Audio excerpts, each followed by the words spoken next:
It's reality. You're live from New Delhi. You're watching DD India Live, India's voice to the world. I'm Lipakshi Khurana. Coming up in the next 30 minutes. Donald Trump hush money case goes to trial today. Opening statements to set the tone for the first ever criminal trial of a former US president. Israel Prime Minister Benjamin Netanyahu vows to fight any sanctions on Israeli military units for alleged rights violations. In Maldives, President Muizzi's People's National Congress Party gets landslide victory in parliamentary polls. And in sports, Gukesh makes history by becoming youngest ever World Chess Championship contender.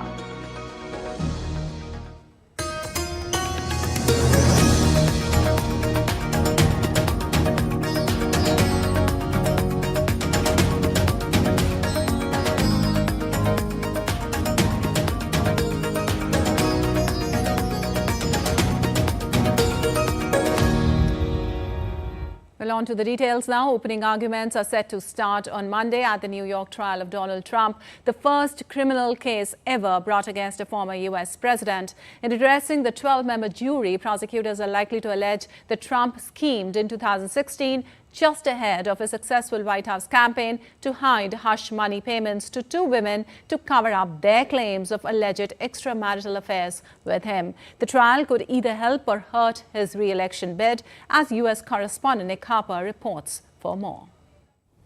Well, Monday will see the opening statements in this trial against Donald Trump, the first time that the United States has held a criminal trial against a former president. And yet here we are, Donald Trump facing dozens of charges for falsifying business records, allegedly trying to cover up an affair with an adult film star. He allegedly paid her money in the tune of $130,000 just ahead of the 2016 election when he was running for president, to cover up the fact that he had allegedly had an affair with Stormy Daniels back in 2006. Now, Donald Trump denies that he had the affair, and he denies that he tried to cover it up. And yet prosecutors will lay out in their opening arguments why they think the former president falsified multiple business records in an attempt to try and cover all of this up and to buy Stormy Daniels' silence. It's taken a week to find a jury of 12 men and women who say that they can be impartial in this trial. Donald Trump, of course, says not only can he not get a fair trial in the state of New York, where there are many Democrats, he, of course, the former Republican president, but also he says that this is a politically motivated witch hunt.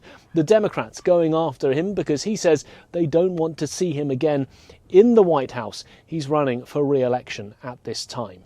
This trial is likely to last for about 6 weeks or so and could have a major impact on his re-election bid.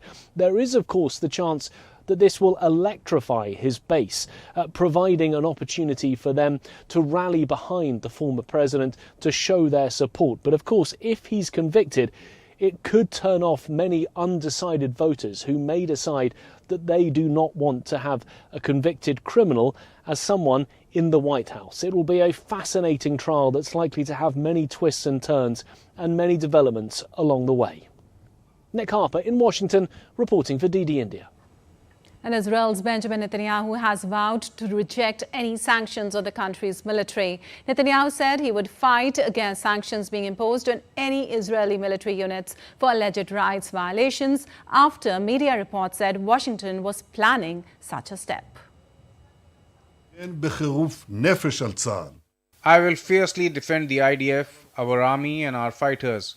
If anyone thinks they can impose sanctions on a unit of the IDF, I will fight it with all my strength. As our soldiers are united to protect us on the battlefield, we are united to protect them on the political field. Together we will fight, and with God's help, together we will win.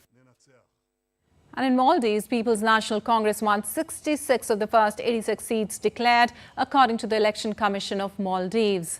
The polls were being seen as a crucial litmus test for the President Dr. Mohamed Muizzi's party, which was under fire over several corruption allegations as well as its policies. The main opposition, Maldivian Democratic Party, which had won in supermajority in 2019 elections, returned with 11 seats. Chairman of MDP, Fayaz Ismail, congratulated the winning MPs and added that MDP's MPs will be ready to work with the government for the betterment of the democratic values and to hold it accountable as responsible opposition.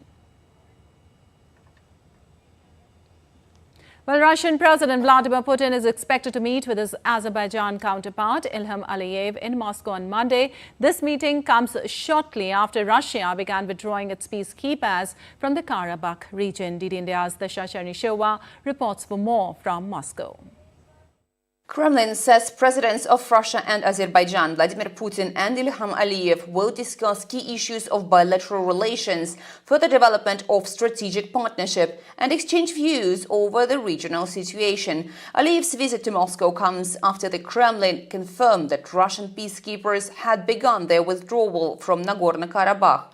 Russia deployed up to 2,000 peacekeepers to Nagorno-Karabakh in November 2020 under a Moscow brokered deal that ended 6 weeks of fire. Their job was to control the ceasefire regime, ensure safety. They also helped to restore water supply and delivered humanitarian aid. But after the Armenian leadership recognized that Karabakh belongs to Azerbaijan, Moscow said it was discussing all issues related to peacekeepers exclusively with Baku.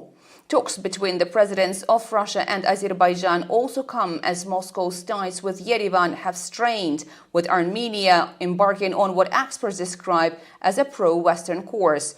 Moscow hopes to resolve all issues with Armenia through dialogue. Earlier in April, Aliyev said that Western attempts to turn Armenia into an armed outpost in the South Caucasus in the future will lead to negative consequences. Putin and Aliyev will also mark the 50th anniversary of the launching of the Baikal-Amur main line construction. The father of the current president of Azerbaijan, Heydar Aliyev, oversaw the railway's construction. Dasha Chernyshyova reporting in Moscow for DD India. An update now from Ukraine-Russia conflict. Ukrainian President Volodymyr Zelensky on Sunday called for efforts to reduce the time between political decisions to provide military aid to Ukraine and enabling the country's soldiers. In his nightly video address, Zelensky said strength is what is truly needed to change the situation at the front. Цей час між політичними рішеннями. The time between political decisions and inflicting real defeats on the enemy at the front, between the approval of the aid package and providing the strength to our guys. This should be reduced to a minimum, and this strength is what is truly needed to change the situation at the front. We need frontline air defenses as much as we need it in cities and villages, as much as we need long-range strike capabilities, artillery, and capabilities to expand our control. Наші можливості розширювати. And Russian forces have taken control of the settlement of Bohdyanivka in Ukraine's eastern Donetsk region, Russia's defense ministry said in a statement on Sunday. The General Staff of Ukraine's armed forces in its Sunday evening report mentioned Bohdyanivka as one of a series of villages where it said Ukrainian forces repelled 13 enemy attacks. Ukraine's defense ministry denied last week that Russia had captured all of Bohdyanivka while acknowledging it had lost some positions in the village in eastern Donetsk region.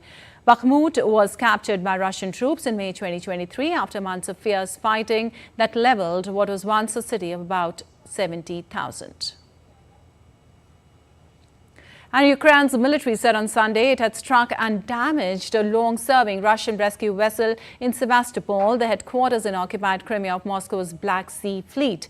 Navy spokesperson said the vessel had been hit in Sevastopol Bay on Sunday morning, and it was clear that the ship is no longer in a state to carry out assignments. Ukrainian armed forces said the ship was one of the oldest operated by the Russian Navy and had been launched in 1913.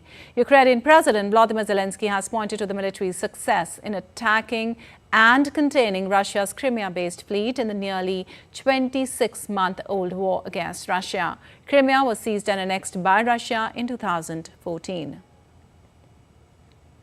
And in Colombia, tens of thousands marched on Sunday to reject economic and social reforms being proposed by the leftist government of President Gustavo Petro. The protest is latest in a series of demonstrations against Petro's policies. The reforms, which Petro says will fight deep inequality, were key campaign promises for Petro, who took office in 2022. Some 70,000 people marched in Bogota, waving national flags and blowing on trumpets before gathering in the central Bolivar Square. The march comes after a Senate committee earlier this month rejected a proposed health reform aimed at stripping power from insurers and expanding access to health care. The government is expected to propose a new version of the health reform once the new legislative session begins in July. Pension and labor reforms are still being debated by lawmakers.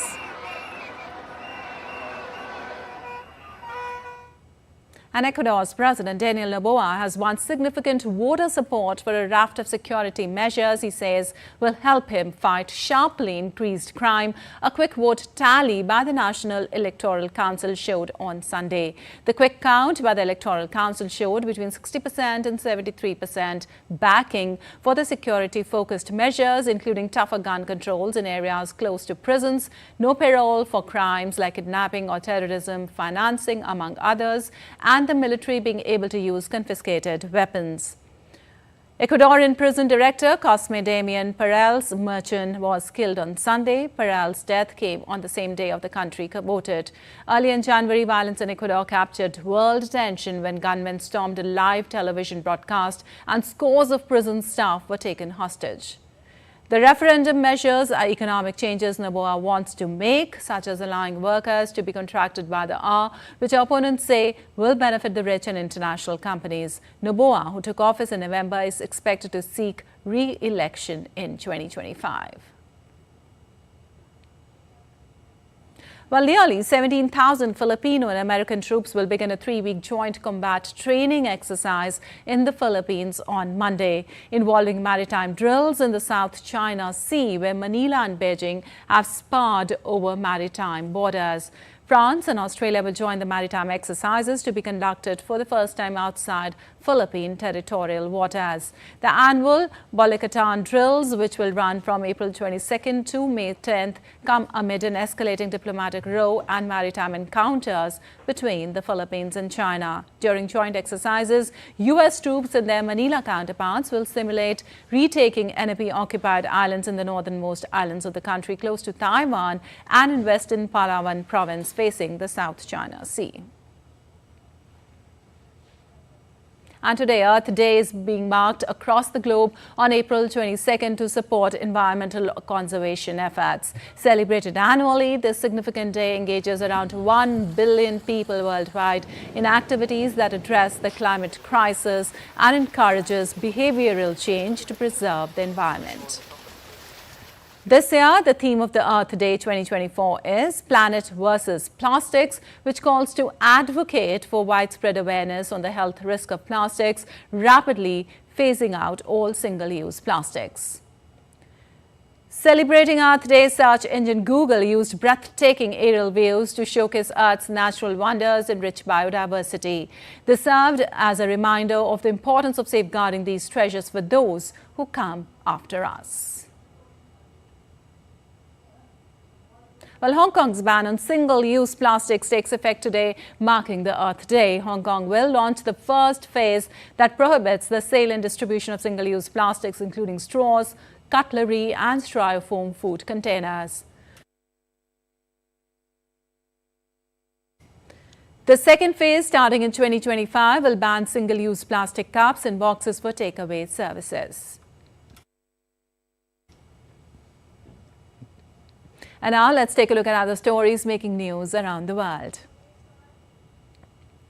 Heavy rain struck major rivers in southeast China, triggering floods and a landslide, which forced the government to enact emergency response to protect more than 127 million people. 11 people goes missing in Guangdong. More than 700 school students get stranded after heavy rains battered the region. In Germany, winter has returned as a fresh blanket of snow covers parts of central and southern parts of the European nation. Meteorologists forecast temperatures will remain unseasonably cold in the coming week. The weather, however, may warm up gradually towards the end of the month. And still to come in this edition of DD India Live. India's President Draupadi Murmu to confer Padma Awards at Rashtrapati Bhavan today. Campaigning heats up for the second phase of India's general elections. Leaders of all major political parties to hold rallies to woo the voters. And India's Yuki Bhamri and his French partner Albano Olivetti win Munich Open doubles title.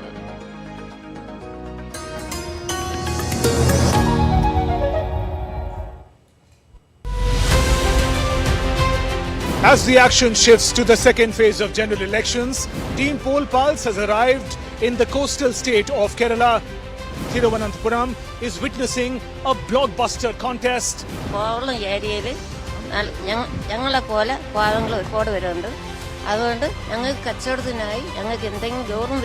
Side of technology, innovation, startups, that is the main specific thing that we are looking ahead. Join us as we track the pulse of Indian democracy. Watch Poll Pulse on DD India.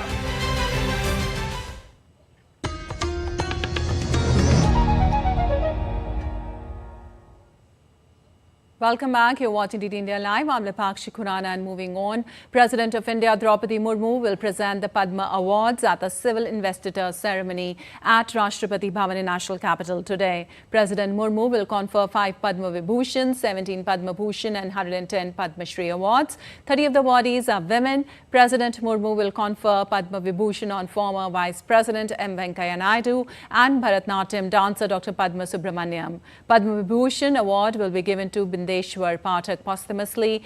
Actor Mithun Chakrabarti and singer Usha Uthap will receive the Padma Bhushan award. The other Padma Bhushan awardees include philanthropist Dr. Sitaram Jindal, cardiologist Dr. Tejas Madhusudan Patel and former Uttar Pradesh Governor Ram Nayak. And India's Defence Minister Rajnath Singh visited the Indian Army's Siachen base camp in the eastern Karakoram range in the Himalayas on Monday. During his visit, the Defence Minister laid a wreath at the War Memorial and paid his tributes to the martyrs. Rajnath Singh interacted with armed forces deployed in the Kumar post of Siachen Glacier in Ladakh. Siachen Glacier is considered to be the world's highest battlefield. Last week, the Indian Army had marked the 40th year of its presence on the strategically significant Siachen Glacier.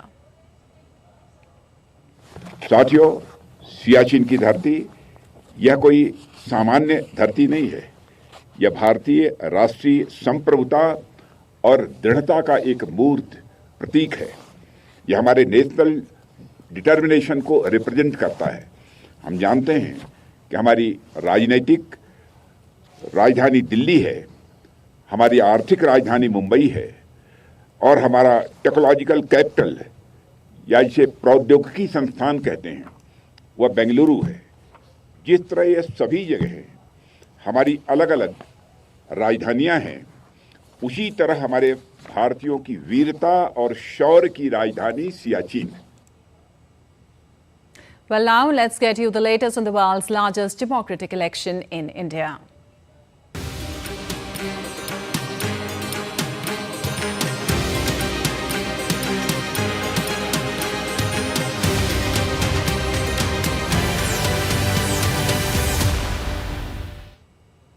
Campaigning for the second phase of elections is gaining momentum. In order to garner support for their respective parties, leaders across the nation are holding public rallies and roadshows. Prime Minister Narendra Modi to hold a public meeting in Uttar Pradesh's Aligarh. Voting for Lok Sabha elections will be held on Aligarh Parliamentary seat.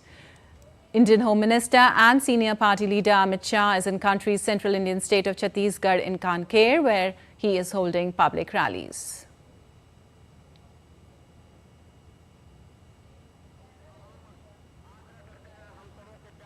In order to woo the voters, political parties holding rallies and roadshows across the nation. Congress President Mallikarjun Kharge in Maharashtra and will visit Karnataka later today. He will be holding multiple rallies. As the election campaign for the second phase enters its final stretch, Bahujan Samajwadi Party chief Mayawati to hold rally in Uttar Pradesh's Bulandshahr. And today is the last day for withdrawal of candidature in Phase 3 general elections. 94 parliamentary constituencies spread across 12 states and union territories will go to the polls in this way on the 7th of May. States, union territories included in Phase 3 are Assam, Bihar, Chhattisgarh, Dadra Nagar Haveli and Daman and Diu, Goa, Gujarat, Jammu and Kashmir, Karnataka, Maharashtra, Madhya Pradesh, Uttar Pradesh and West Bengal. In Manipur, repolling is being conducted at the 11 polling booths of the Inner Manipur Parliamentary constituency. The Election Commission of India declared polls held at these stations on April 19th as null and void after incidents of violence reported during the first phase polling. And Tripura East is all set to go to polls on the 26th of this month. And interestingly, the first phase polling in Tripura West recorded around 80% voter turnout, which is its highest. DD India's Deepika Meheto now takes us to the eastern part of Tripura and takes a deep dive into its demographics. Let's take a look. Tripura's West constituency went into the polls on the 19th of April, and now the Tripura East constituency is all set to poll on the 26th of April in the second phase of voting. So Team DD India has now reached Tripura to bring you all the nitty-gritties about Tripura East. Why is it important? What makes Tripura East more democratic and more colourful? So take a look at this report. Tripura has 2 parliamentary seats, and Tripura East constituency is one of the 2 Lok Sabha constituencies here. The constituency is known for its vibrant political engagement and is expected to play a crucial role in the elections. Talking about the political parties here, the fight is mainly between the BJP and CPIM. Other than that, there are 7 independent candidates. The recently forged mega alliance between the ruling BJP Indigenous Peoples Front of Tripura and the main opposition party in the state, the Tripura Indigenous Progressive Regional Alliance or Tripura Motha, appears to give an advantage to ruling alliance over the Communist Party of India, which is the Marxist Congress combined. After the first phase of voting, the quest has now really intensified between the 2 main parties here, BJP and the CPIM. And now it gives the opportunity for both of them to also ensure that the voters come in maximum numbers to come out and vote. So now it's time to take a look at these important statistics. The East Tripura Lok Sabha constituency is preparing for the elections with 13,96,761 voters, consisting of 7,02,511 male, 6,94,761 female, and 13 third gender voters. Not only this, the East Tripura constituency will also see 8,942 elderly voters at the polls, with 3,669 male and 5,273 female voters. Our major challenge was to ensure violence-free, peaceful election this time. For this, we took intensive preparation. We held meeting with political parties and give them confidence that all measures are being taken to ensure that polling takes place in a peaceful manner. Forced deployment in each and every polling station location, along with its augmentation by the state police forces, state armed forces, that had helped in giving the voters confidence, and that confidence has got reflected in the high voter turnout of 81.48%, the highest in phase 1 in the entire country. So considering the importance of elections here in Tripura, the Election Commission of India is leaving no stone unturned to ensure smooth facility for the voters over here. Be it the senior citizens or the youth, the Election Commission of India is decked up to provide each and every facility and also to ensure maximum number of voter turnout. After the first phase of the elections, it is now turned for East Tripura in the second phase of elections. With camera person Kumar Datta, this is Deepika reporting for DD India from Tripura.